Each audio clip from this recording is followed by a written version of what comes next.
I told you that my sister there prayed for me to be saved. I got saved in 82. But I was really tired. It made her to go to the forest to pray for me alone because I was tired. But the God that they are speaking, the God that you speak, if you allow him, he doesn't ask you for any price. He gives freely. Takes you from darkness and puts you in the light and gives you the peace in the heart that which people don't have. For me to sleep at night and find sleep. Do you know, those who lived in Rwanda knows that those bottles of Primus, like 6 of them. It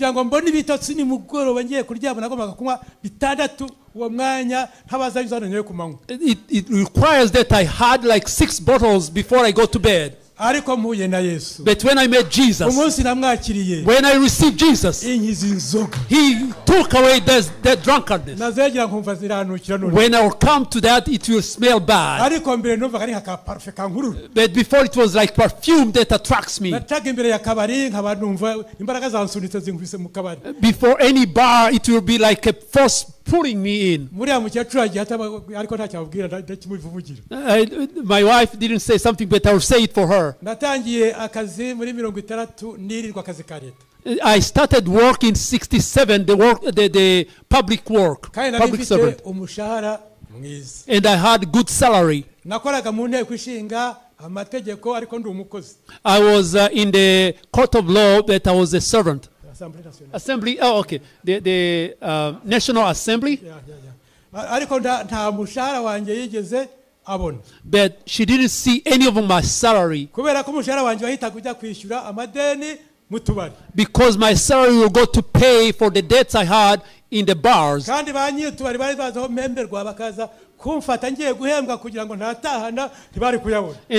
the owners of those bars, they knew where to get my salary. They come to the source. Wasn't I tired? But Jesus took me out. Those who don't know him thinks we are talking about small things. But Jesus gives peace, takes you out of sin, and gives you things which you didn't find. We have just 2 kids. We had problems in with giving birth. She had many miscarriage. So on the 5th one, that's when we found Jesus. Jesus said, if you believe in me, stay in me, I'll do miracles. I didn't tell you that we go to the witch doctors and many other things. But we repented, and we repented well. And then God said, I'm giving you children, sons and daughters. By then, she had 5 miscarriages. Even the 6th one got out. When we were saved and God has spoken, you see that would have been a stumbling block for many. Because we had a prayer group, we didn't shake. But there came the testimony, the power to give a testimony. Who were we telling their testimony? Everybody outside the churches. Because all of them, when we have that miscarriage, there were so many drinks, all sorts of types of alcohol. The traders will bring the alcohol in my home. and even though my co-workers and even neighbors, it will be the stocks of drinks. And then but the word of God says, drink those beer, those alcohol, and forget all your troubles. I'll drink and forget my trouble, and I'll be drunk, and they'll think I am in peace. And then I'll remember when I'm up.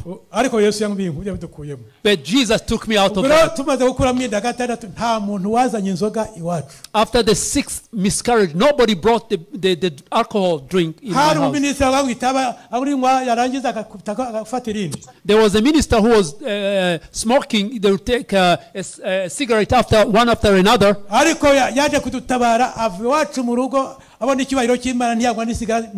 But he came to my home, that chain smoker. He didn't smoke even one because he saw the glory of God. Because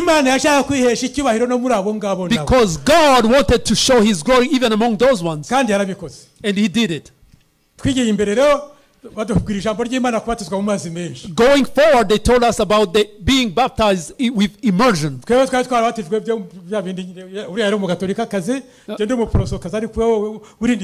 You see, she was a Catholic. I was in the church, in the Protestant, but just in the church. But when we received the word of God, we felt we should be baptized. We asked to be baptized, and we were baptized.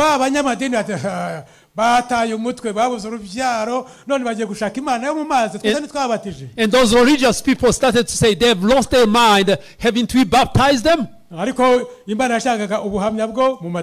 But Jesus or God wanted the testimony even in those churches.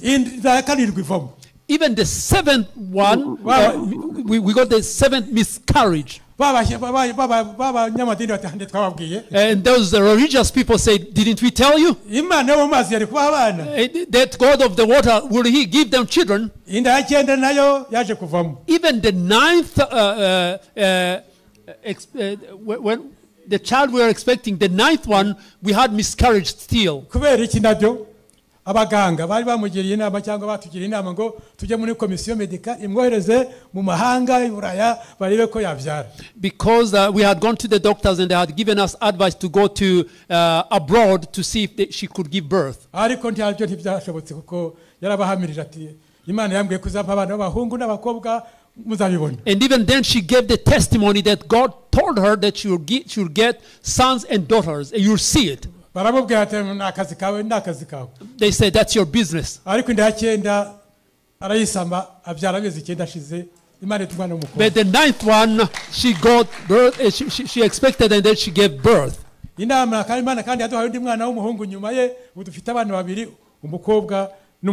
afterwards we got a son. Now we have a daughter and a son. We thank God. That's what caused us when we got saved to believe God indeed. And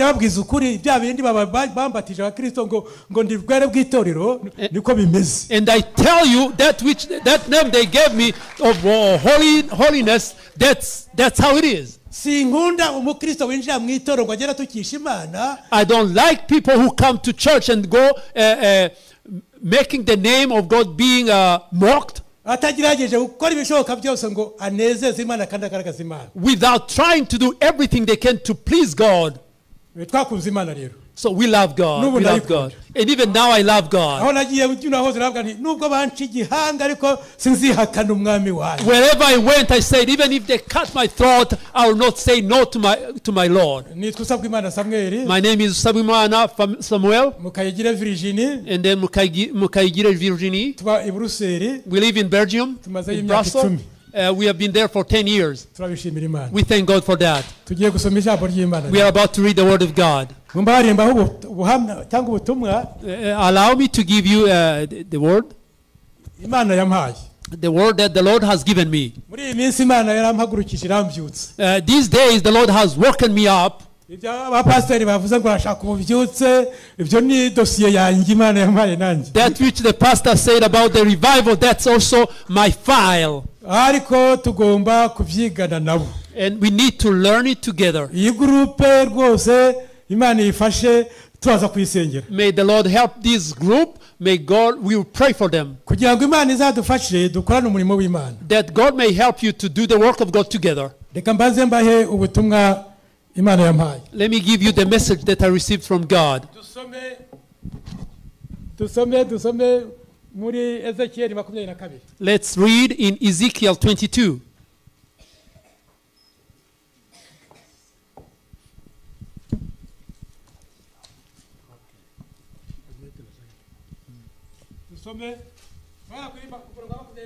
Ezekiel 22:23.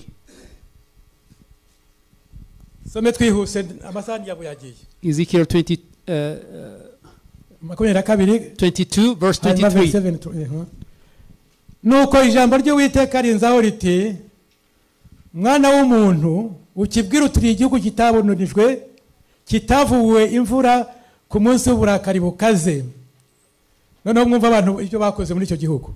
Abahanuzi bacyo bakigiriyemo ubugambanyi, nk'uko itari intare tonoma igiye mu muhigo, bamize ubugingo bw'abantu, ubutunzi n'ibintu by'igiciro cyinshi barabitwaye, bapfakaje benshi muri cyo. Noneho haza abatambyi aribo ba pastor n'abavuga butumwa, nabo abatambyi bacyo bisha amategeko yanjye ku rugomo, banzururiye ibintu byanjye byera, ntibakize itandukaniro hagati y'ibyera n'ibitejejwe, ntibamenyesheje abantu banjye gutandukanya ibyanduye n'ibitanduye, kandi n'amasaha bato yanjye barayirengagije, maze nsuzugurirwa muri bo. Abategetsi ba leta, ibikomangoma byo muri bo bimeze nk'amasega agiye mu muhigo, bivusha amaraso bikarimbura ubugingo bw'abantu kugira ngo bibone indamu y'uburiganya. N'abahanuzi baho babihomereje ishwaga ritakomeye, bakabona iyerekwa ry'ibinyoma, kandi bakabahanurira ibinyoma bavuga bati, uko niko Mwami Uwiteka yavuze, kandi Uwiteka ntacyo yavuze. Noneho abaturage rero, abantu bo muri icyo gihugu bagize urugomo, bakajya bambura ndetse bakagirira nabi abakene n'indushyi n'uwigendera, bakamurenganya. Murumva kategori zose z'abaturage bakoze ibizira.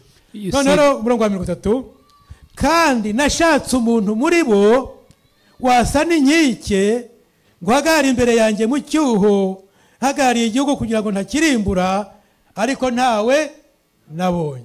Aha rero niho Imana yambwiye ngo mbwire itorero rikanguke, dushake abantu cyangwa groupe yahagarara mu cyuho. So based on those words, that's when the Lord told me that we should look for people to stand in the gap. Abahanuzi bifashe nabi. The prophets stood in a wrong way. Abatambyi bifashe nabi. And the priest misbehaved. And the political leader or the leaders of the country, they misbehaved too. Even the people, the people in the country, they did what is evil.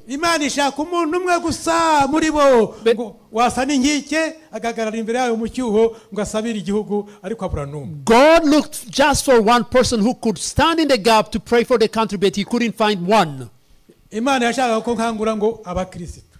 God wanted me to wake up the Christians.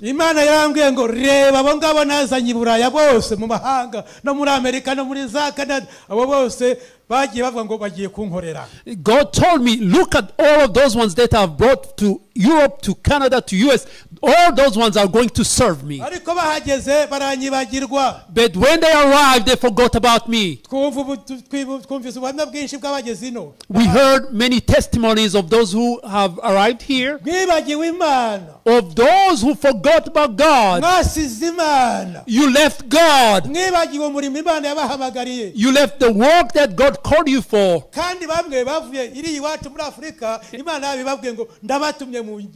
And many left Africa when God told them, go and be my servant. And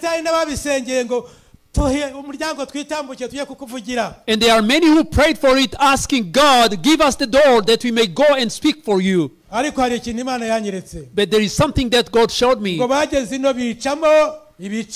is something that God showed me, that they arrived here and then they they split or they cause divisions among themselves. Instead of putting together to pray, that he may fill them with the Holy Spirit, that he may make them do miracles outside there, that those who forgot God may come and see, so that you may say that, don't look at us, the one who did it is the one in heaven. You lost that. And the voice or the word we heard said something about that. And now I have hope, because I see there are people who want to stand. And now I'm going to pray. Just as I said when I was about to pray, there are things which we need to talk about. Do you really want to come and serve God? And if you want to do so, would you agree or take the word which you are given for this conference? Would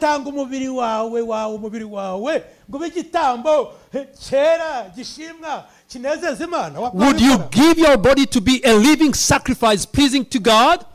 Or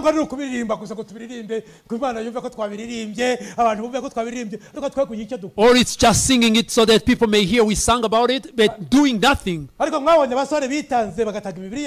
have you seen those young people who gave themselves and gave their bodies? Did you see how Daniel and his companion went to the pagan nation? And how they stood well. And they refused to pray to the idols. And they refused to share with the foreigners. They refused to be like them. But when they threw them in the furnace fire, in the fire, and they didn't burn, because they decided to honor God. Daniel was thrown into the lion's den. They didn't touch him, because he said, I will honor my God. I will not pray to the idols. I wouldn't be like the people of the world. I am a righteous of God. Hallelujah. Do you know Joseph also in Egypt? In Egypt, in the country of darkness, where he honored God. And those in Babylon say the God of Daniel is really God.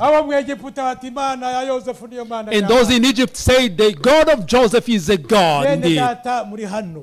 Brothers and sisters here, you who came to pray,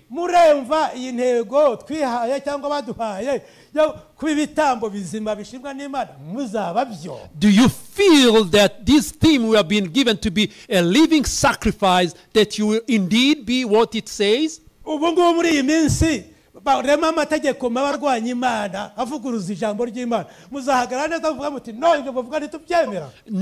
that the laws are being put in place to fight against the word of God, will you stand in the gap and say, no, we refuse it? Will you be able to do that? Those are the sacrifices that God wants. Do you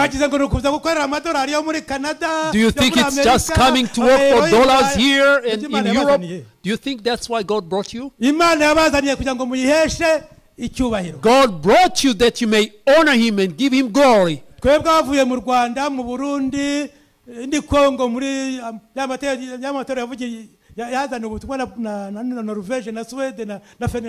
For us who came from Rwanda, Burundi, and Congo, for those churches that received the gospel from Finland, we have a debt. We need to pray for those countries.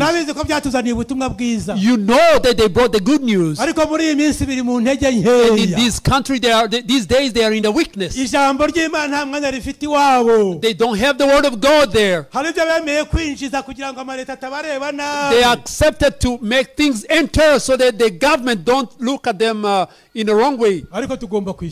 But we have that. tuzafata intego yo kubasengera. We will have the goal to pray for them. kugira ngo Imana twambike imbaraga, That God may give us strength, idutume tujyeyo, that to send us there, gukangura abantu no kubazura. to wake up people and to raise them up. mwumva uko Imana yambwiye maze kumva biriya. Listen to what God told me after I heard that word. Ezekiel 36. Ezekiel 36.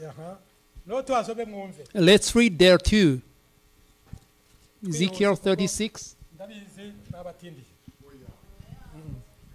reka wenda mbere ku murongo cyangwa mbere ku wa kabiri. uko niko Mwami Uwiteka avuga ngo 36:2.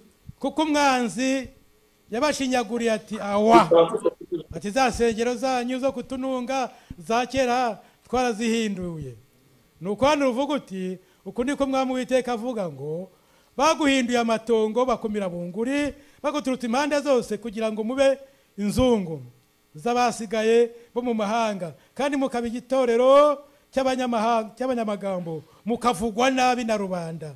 ariko noneho mwa misozi y'Isirayeli mwe nimwumve ijambo ry'Umwami Uwiteka. uko niko Umwami Uwiteka abwira imisozi n'udusozi n'imigezi n'ibibaya n'amatongo n'imidugudu yaretswe yabaye yo kunyagwa no gushinyagurira n'abasigaye bo mu mahanga hakikije. aravuga ati ni ukuri navuye mu muriro fuhira abasigaye bo mu mahanga n'abedomu bose abihaye igihugu cyanjye ngo kibabere inzungu. bafite ibyishimo byuzuye imitima bakanegurana bakagira ngo bakinyage. nuko rero uhanurira igihugu cya Isirayeli ubwire imisozi n'udusozi n'imigezi n'ibibaya uti uko niko Umwami Uwiteka avuga ngo dore navuganye ifuhe ryanjye n'uburakari bwanjye kuko mwakoreshejwe isoni n'amahanga. nicyo gituma Umwami Uwiteka avuga ati nirariye nti ni ukuri amahanga abakikije nayo azakozwa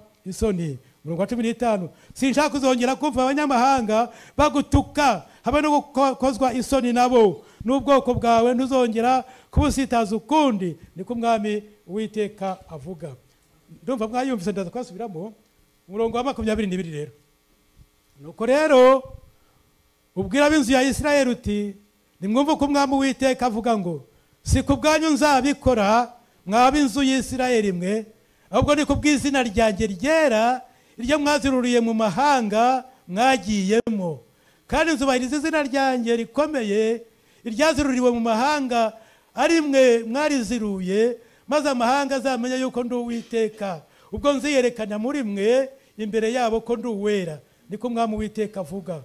nuko nzabavana mu mahanga bakoranirize hamwe bakuye mu bihugu byose nzabageza mu gihugu cyanyu bwite, nzabanyagizaho amazi meza maze muzatungana, bakureho imyanda yanyu yose n'ibigirwamana byanyu byose. nzabaha n'umutima mushya bashyiremo umwuka mushya, nzabakuramo umutima ukomeye nk'ibuye bashyiremo umutima woroshye, kandi nzabashyiramo umwuka wanjye ntume mugendera mu mateka yanjye mugakomeza n'amategeko yanjye mukayasohoza. muzibera mu gihugu cyanyu nahaye basokuruza banyu, kandi muzaba ubwoko bwanjye nanjye nzaba Imana yanyu. hano yambwiye ngo abanyamahanga baradusuzuguye. Here the Lord told me that foreigners have belittled us. kubera ariko izina ry'Uwiteka twatukije. But just because we slandered the name of God, twagomba kuza twerekana Imana ko nicyo yatuzaniye. we should have showed the God, because that's why we came here. yari yaduhetse tuzana mu mahanga kuko atubwiye. Because he carried us and brought us here. iduha amazu tutubatse ngo tuyabemo. He gave us houses we didn't build. iduha amayero n'amadolari. He gave us euros and dollars kugira ngo bitubesheho. that we may live. ariko Imana icyo yashakaga, But that which God wanted ni ukugira ngo muyerekane muri aya mahanga. is that you may demonstrate him or show him in these nations. ziriya kiliziya zafunzwe kugira ngo zongere zifungure kubera ububyutse buzaturuka iwanyu. That all those churches that have closed may be opened again because of the revival that comes from your back home. ariko Imana yarabategereje irababura. But God looked for you and couldn't find you. Murirebaho gusa. You are looking upon yourself. murashaka kugura amazu meza mu You just want to buy good houses out in the foreign lands. hari n'abashaka menshi cyane. And there are some who want many. ariko harabona abwiye ntimwitonde. And there are some that I told, be careful. nariya mazu muri bukugura muzayasige vuba. Because I told them, even those houses that you are looking for, you will leave them. Did you know that you are about to leave them? When the trumpet sounds, you will leave them. Those good cars you bought, you will leave them. But this is what you are to fear. If you continue to sin against God, he can even bring disaster. The war may jump from Ukraine and come to Canada. Did you know that it's possible? God wants you to respect him, to obey him, that he may protect you from disaster. And he wants to use you. He looked for just one person. He couldn't find one. To build the walls, to stand in the gap, to lift up the hands, to pray for the country, that he may find peace. But God couldn't find one. Here we have some Christians and pastors who are mature. Don't you see what's happening in the churches today? Do you see it?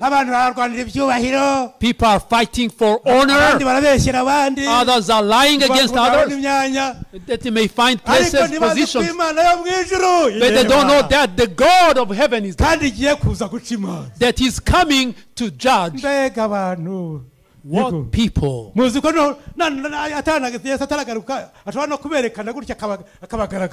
you know that even if he were not to come, that he may expose all of you, all of them? Sorry.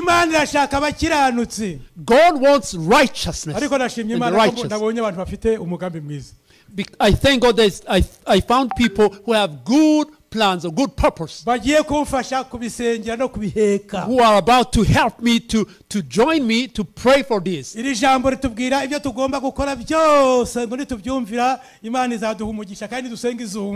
word of God tells us everything we are to do so that he may bless us. The word of God is necessary. If you want to know the will of God, you'll find it in his word.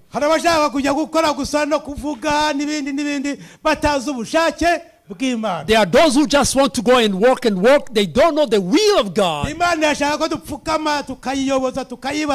God wants us to kneel down and ask him for direction, and he will do well. But know that God is looking for you. Let's know that he's seeking us. And in chapter 37, it talks about the dry bones. That's what the Lord told me to have a look at that. Because even Ezekiel had some doubts. And God asked him, those bones which are all over, can they come together and live again? Ezekiel would look and say, no, it's not possible. Or those dry bones, will it be possible?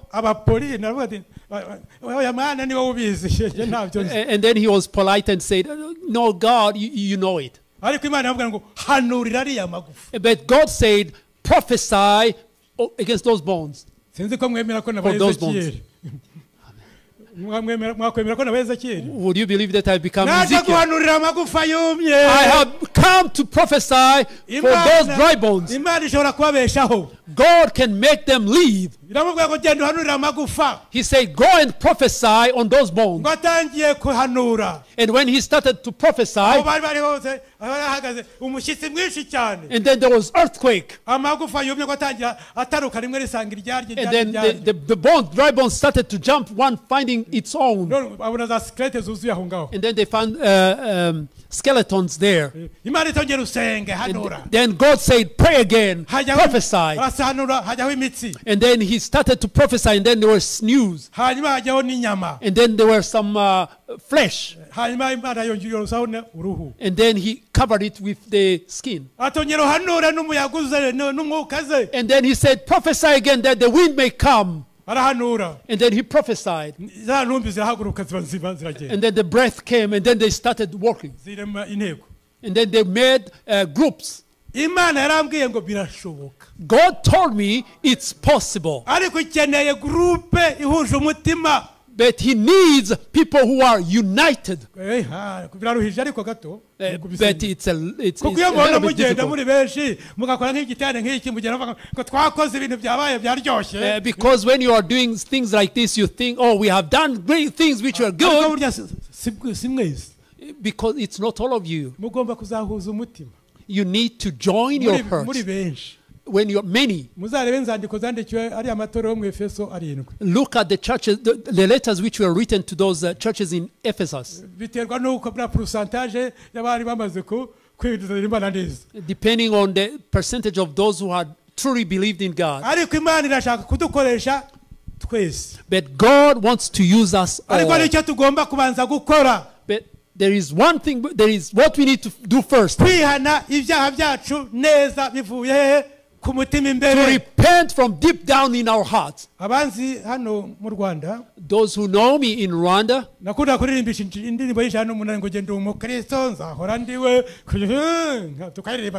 there is a song that I used to make people to sing that I am a born again and that I will always be. But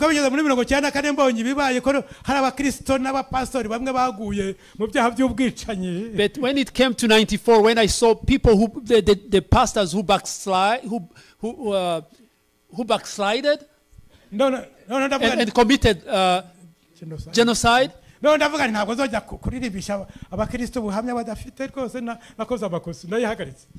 said I wouldn't make people to sing that song again for the testimony they don't have. I made a mistake because they were singing things which were not in their hearts. And you see that they are really hot, and that they were singing that. Allow or admit or accept to be the living sacrifice. That after that you may serve God. But I praise God. But I thank God that I found some people who have that goal to pray for revival. We'll continue to gather together and pray together. Because that revival that God promised to come, it will come. He said, even if it delays, it will come because I am the one who said it.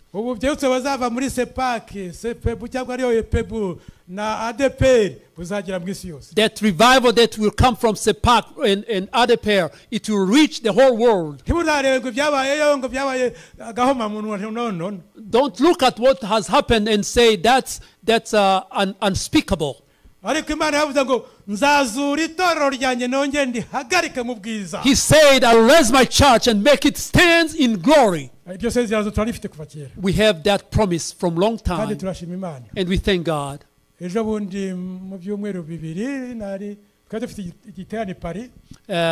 last 2 weeks, we had a gathering in Paris.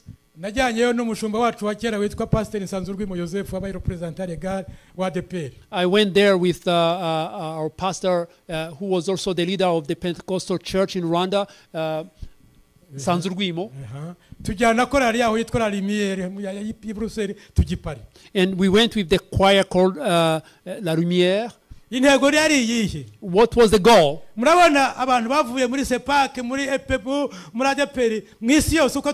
You see those people who have come from Epebu, from Separ, all over the world, how many we are? Do you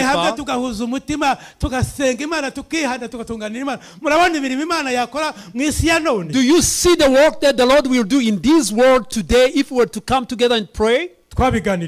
So we talked about that. And we gave ourselves the goal to pray for that. For those bones which are scattered all over the world, that they may come together again, that they may be one, to pray that God may send the Holy Spirit to see the new Pentecost. And it will happen. You know that the first Pentecost had grown deemed. In 1906, you remember that how how it came again in Azusa Street. abantu bagiye hamwe baravuga ati ariko man ibitangaza wakoranye n'intumwa byaheze twe ntiwabidukoresha ko turi itorero ryawe. Imana yarabumvise ibasukira umwuka wera. People came together and talk to God and say, those miracles you did in long time with your apostles, can't you do it again for us? God heard and did it again. ubwo bubyutse buragenda bugera muri Sweden, Norvege n'ahandi hari. And that revival went to Norway, and it came even to our place. No, natwe wacu buraza. And then it came to our place too. Tuzanira. They brought it to us. Burafata. And then it stood. None ko bwatangiye kuzima. And now why is it growing cold? Tuhageze tukajya hamwe tugahamagara ngo Imana yongere natwe hitanga ubundi bubyutse yongere cyane undi muriro mushya ntago yabikora. If we were to come together again and pray for God to revive us again, don't you think He will do it again? Do you believe it? But we have to be determined. We are going to pray. We need to be determined that whatever God will ask of us, we will do. harangiza hano rero Pastor Nsanzurwimo n'abakristo b'i Paris niyo korari ye n'abandi b'i Buruseli batanze intashyo ngo nzabagezeho intashyo zabo. So before I finish, Pastor Nsanzurwimo and that choir, they send their greetings. Muzakire. May you receive those greetings. Dusengere guhinduka rwose. Let's pray to be changed and be changed indeed. Bitari amagambo gusa. Not be a mere word. Dusaba Imana iduhindure rwose. Asking God that He may change us and change us truly. And that which the Spirit tells us that we do it. Are there people who will join me in that? Would you please stand up, and then I would like to ask the pastor to come forward that they help us to pray.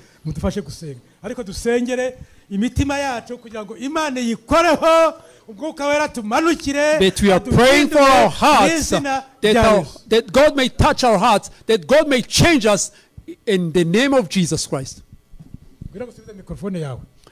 Come, I give you back your microphone. Help us to pray.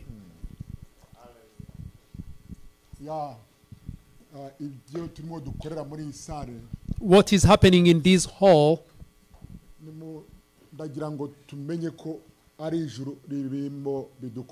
I would like you to know that it's heaven guiding us. This is not the plan of man. It's the plan that God alone has. I want that as we pray, that we may say, God, that your will be done on earth as it is in heaven. Hallelujah. Hallelujah.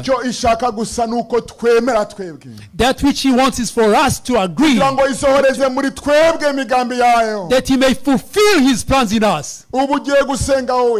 You are going to pray. You're going to pray and telling God on your own. As the servants of God have just said in the history of church,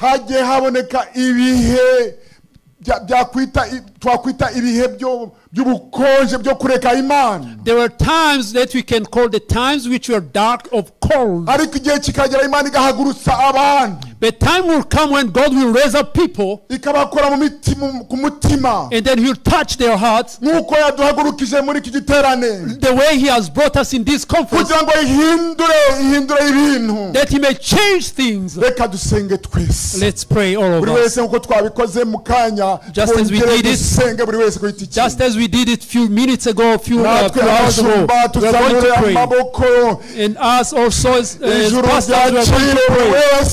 May the heaven accept all people's prayer. Oh, Holy Spirit is here. The Holy Spirit is here. That's why He came from heaven, to come and prepare the church. Oh,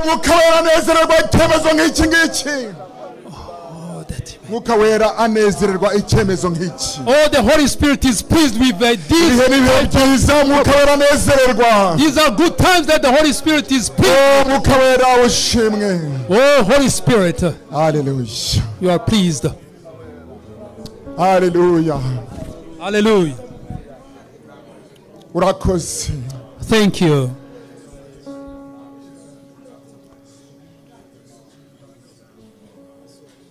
Nta gushidikanya Mana.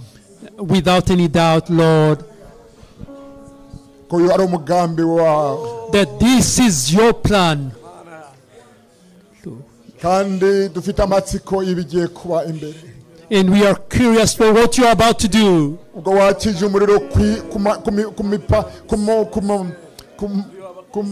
kuri kontinent zose z'isi. That you are funneling fire in all the continents of the world.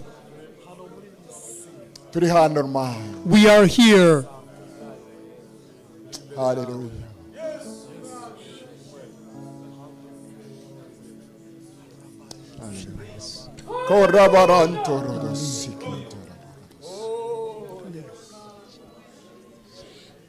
Hallelujah.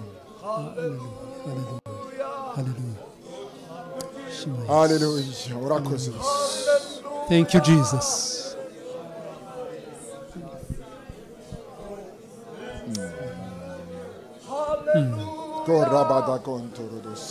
Thank you, Jesus. Hallelujah. Hallelujah. Hallelujah.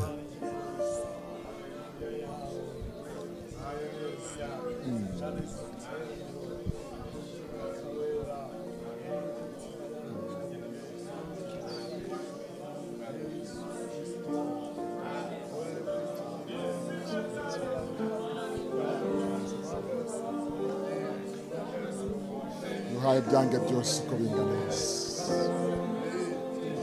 Hallelujah. Urakoze Yesu.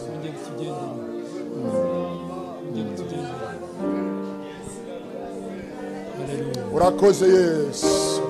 Thank you, Jesus.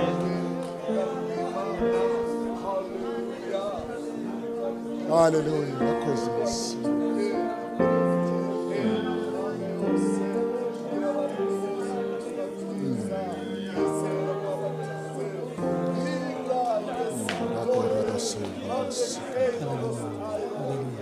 Urakoze Yesu. Thank you, Jesus. Urakoze Yesu. Bene data. Brothers and sisters, ndazi ko buri muntu wese afite icyo abona agomba gushyira mu buryo. I know that each one of us has what they think they should put in action. Ubasha kurimo usenga. It could be that as you're praying, ariko kumva ntabwo urimo kubasha kwibohora. It could be that as you are praying, you find that you couldn't liberate yourself. Ukumva uracyaboshwe n'icyo kintu. You feel you are still in bondage because of that thing. Nusohoka ahangaha. Please don't get out of this place. Uko wumva umeze. The way you are feeling. Reka tugusabe. We would like to ask you utambuke hano imbere. That you may please come forward. Kugira ngo tugufashe gusenga. That you may help you to pray. Ubashe kumva ubohowe. That you may be let free. Tambuka hano imbere. Please come forward. Ngwino hano imbere. Please come forward. Ntabwo buri gihe uzaba ufite abashumba nk'aba ngaba imbere yawe. You will not always have such a gathering of pastors in front of you. Ugize umugisha muri uyu munsi wo kubona abashumba nk'aba ngaba imbere yawe. You are blessed today to have such a gathering in front of you. There is a place here. Ngwino rwose. Please come. Tugufashe gusenga Imana. And we will help you to pray. Tambuka hano imbere tugufashe gusenga Imana. Please come forward and we pray with you.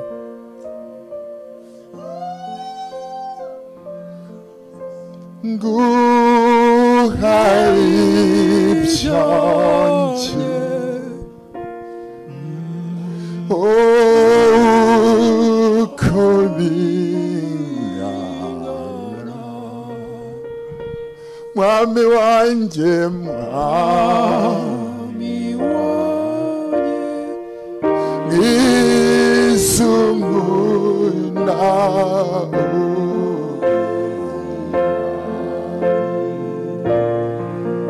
nguhaye ibyanjye nguhaye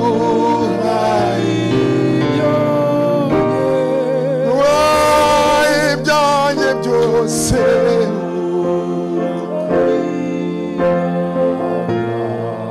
mwami wanjye yo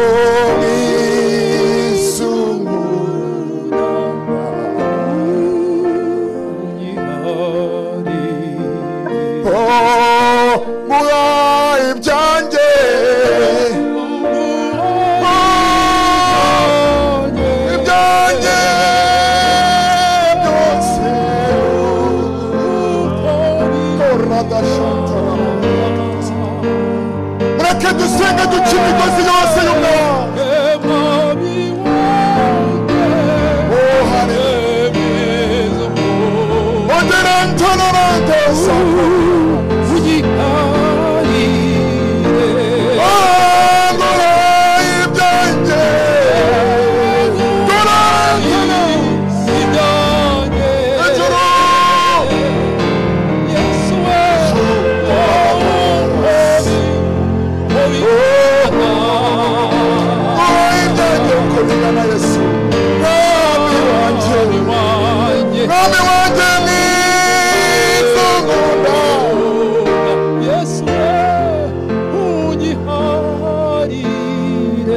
haracyari umwanya hano ntabwo dushaka ko wataha. There is still space here. gutaha ukiri imbohe. We don't want you to go home in bondage. wenda utange ibyawe. Come, give that which ukuvuga ubugingo bwawe uhereze Yesu. Give your life to Jesus. Hallelujah. hari abandi bagikenewe hano imbere kugira ngo dufatanye gusenga. ntabwo mvuga ko ari ibyaha ariko bibasha kuba ari ibintu bigufasha. ntabwo aba ngaba baje ari uko birashoboka ko ari ikintu kigufasha nubwo natari icyaha. It could be that there is something which is putting you in bondage even if maybe it's not even sin. Yesu ateze amaboko. The Lord Jesus has his hands open. reka twongere turirimbe nawe uze hano. We are going to sing as you are coming forward. nubwo waba ntabwo navuga ariko icyo waba ukora cyose mu itorero. Whatever you are doing in the church. bene data aha ni hagati y'ubugingo n'ubugingo umukiza n'ubugingo bwawe ukiza. Brothers and sisters, here this is life and salvation for you.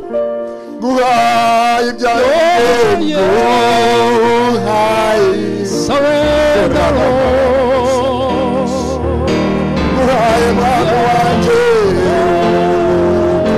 I surrender. Mwami wanje, mwami Yesu.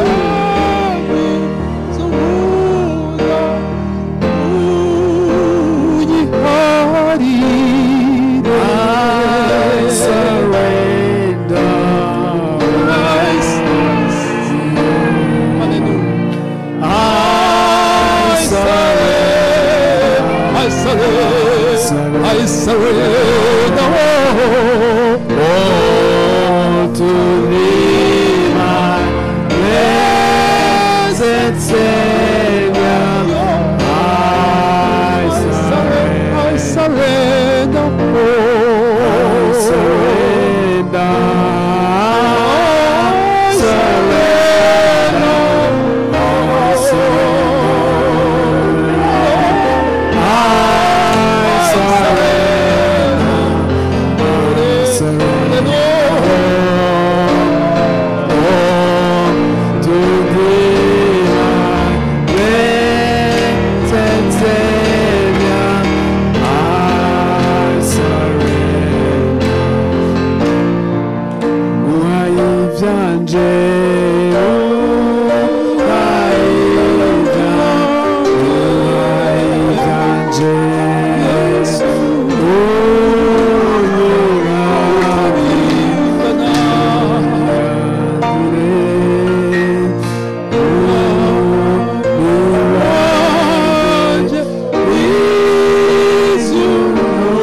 mana data wa twese ubyagiye mu ijuru Father God, umuremyi w'ijuru n'isi top heaven and earth, imana ivuga bikaba God who speaks, imana ishinga bigakomera God who makes it. turagushimira ibihe byiza by'imana waduhaye Thank you for the Imana good time you've given us. ibihe byo guhembura The time ibihe byo kuzura abapfuye muri abazima turanezerewe mwami we are glad niba ukora ibihe nk'ibi bikaboneka time like this. niba utumira ugahamagara ufise ibyiyumviro byiza wiyumvira ku bantu bawe ufise imigambi myiza ku bantu bawe mana turanezerewe turagushimiye mana turagushimiye hejuru icyubahiro n'ikimana mwami uri hano turaguhaye kaze abana abantu baje imbere y'imana bafise icyo bakeneye hari imigozi boshe izina rya yesu kirisito turagomba ngo imanuka ahantu ucagagure ingoyi z'umwasi wivingiriye ku bantu bawe bana iguharire n'uwacumuye turamusengeye amaraso ya yesu yasesetse yubuke hano yeze uharire umuntu wese ibyaha byamutsinze bavane hano amahoro y'imana bavane hano imitima itari mu ijwi ribarenga ikibi turabasengeye mana ngwino ahantu ngwino ukora imirimo ngwino ucagagure wibohore wirutabare wibukunze ahantu bigaragara ko ari wowe mana haleluya bohora kiza ibyapfuye zura abapfuye zura mu mitima y'abantu ingabire zazimye ingabire zake mana abantu barabongera umurike mu mitima yabo abantu badacura iry'imana bumva ijwi ry'imana abantu bahevye gusenga bongere basenge mana ongera ubikore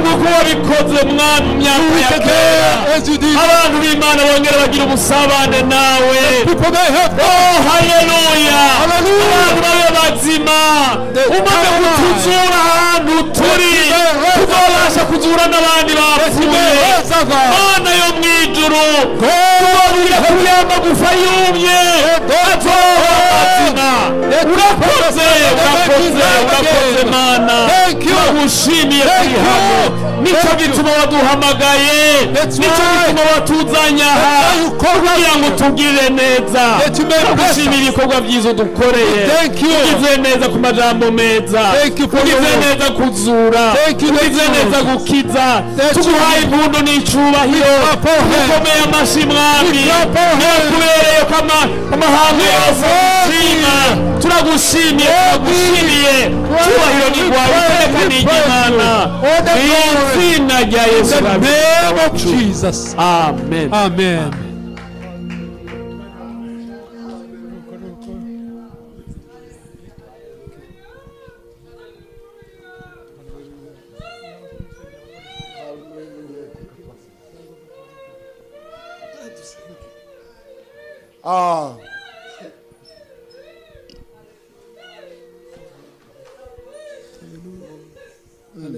hari ikindi waba ukeneye ko Yesu yagukorera muri uyu mugoroba. There could be something else that you want God to do for you this evening. kumva uti kingigendanye iminsi myinshi. That you are saying, I've been working with this one for many days. ndabona hano hari Imana. I see that God is here. ndabona Imana yatanze nimushaka ijambo namwe ndamagambo yashiranye. I see that the Lord has given, I don't know the words which I can do. La grâce. The grace. Grâce. Yatanze ubuntu. God has granted the grace. Yatanze ubuntu Imana. God has given us His Ibyo mvuga grace. murabyumva? Do you hear what I'm saying? Ngira ngo n'abari bananiwe mwabonye ubuntu bw'Imana mwumva mugize. I believe even some of you who are tired have seen the grace of God and you're blessed. Ndagira ngo I would like ikintu wumva uvuga uti kisingitahana. that which you say, I will not go home with this. Iki kibazo mfite. This problem I have. Ndagira ngo tugufashe gusenga. Would like to help you to pray. Abarwayi bari muri twebwe. Those who are sick and among us. Ndabona Yesu ari mwakiza abarwayi. I see Jesus healing. Ahantu Yesu ari. Where Jesus is. Beneda uzi ko yamenyaga ko n'abantu bashonje akavuga ati ntabwo dusezera abantu twiriramo haga twageza no giheke. Do you know that even for those who are hungry that Jesus will say abazindutse babagize habageze saa 4 nigi saa 4. Those who came on time arrived at 10. We are at 11. Count the hours that we've spent here. Amasaha arindwi. 7 hours. Ndagira ngo mabwire ko Yesu I would like to tell you that Jesus has a heart. He has a heart. The heart which is above mine. Going beyond our hearts as pastors. Tell it to Jesus. Would like to pray for you for the sickness you have. For that issue you say, Jesus, it's just you alone. Those who can. He's able, sorry. We would like to pray for you. It's Jesus, not man.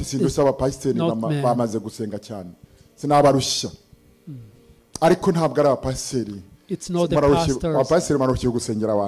Our pastors tired of praying for people.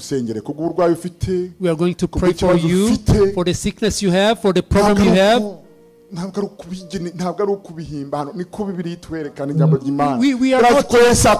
We are not inventing it. We know Jesus does it. Jesus works.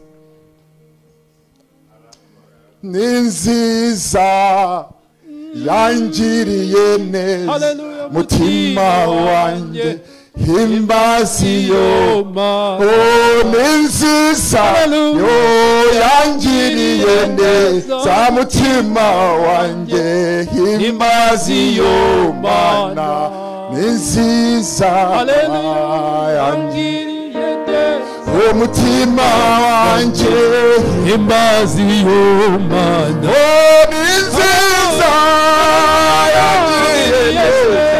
umutima wanjye himbaziyo mana. Amen. Hallelujah. Kadusenga Imana. Let's pray. Yesu ari hano. Jesus is here. Kandi ni igisubizo. And he is the answer. Ku kibazo icyo ari cyo cyose. For any issue you have. Ntabwo ari twebwe.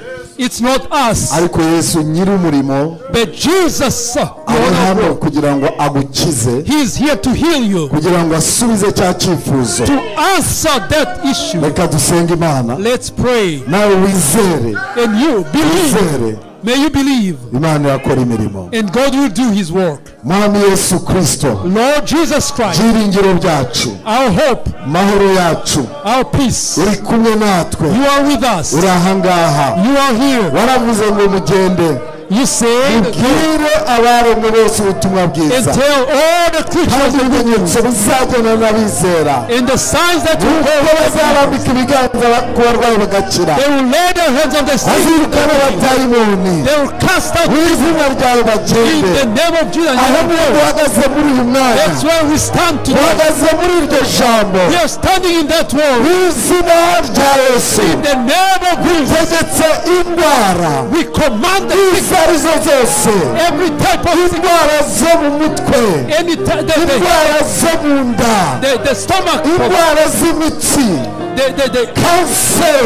cancer, diabetes, indwara zose every turazitegeka mu izina rya Yesu of Jesus zive muri abantu mu izina rya Yesu.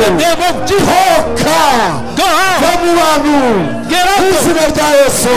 Diyabete genda, kanseri genda mu izina rya Yesu. Birukanye ubumuga ubwo bwose mu izina rya Yesu Kristo, mu izina rikomeye. Depresheni turazirukanye mu izina rya Yesu. Tumanuye ibisubizo ku bagaragu bawe n'abaja bawe, biba biri mu mitima turabisengeye kugira ngo ubisubize. Kingura imiryango ikinze mu izina rya Yesu, mu izina rya Yesu. Abashaka abana turabasengeye, bakira abana mu izina rya Yesu, mu izina rya Yesu, mu izina rikomeye. Urakozana, turagushimiye kuko uri Imana yumva, uri Imana ikora, uri Imana idahinduka. Izina ryawe nirishimwe kuko umanuye ibisubizo by'abaja bawe n'abagaragu bawe n'ibiri mu mitima, ubu tubibona. Ushime kubishubije. Hallelujah. Thank you, Jesus. Thank you, Jesus. Shima Yesu. Thank you, Jesus. Kubw'imirimo n'ibitangazo ukoze. Shima kuko ubohoye abantu bawe kuyeho umwijima, kuyeho inzozi mbi mu izina rya Yesu. Hallelujah. Zanya amahoro, nakira amahoro, nakira gukira, nakira ibisubizo mu izina rya Yesu Kristo. Amen. Amen. Amen. Amen. Amen. Amen.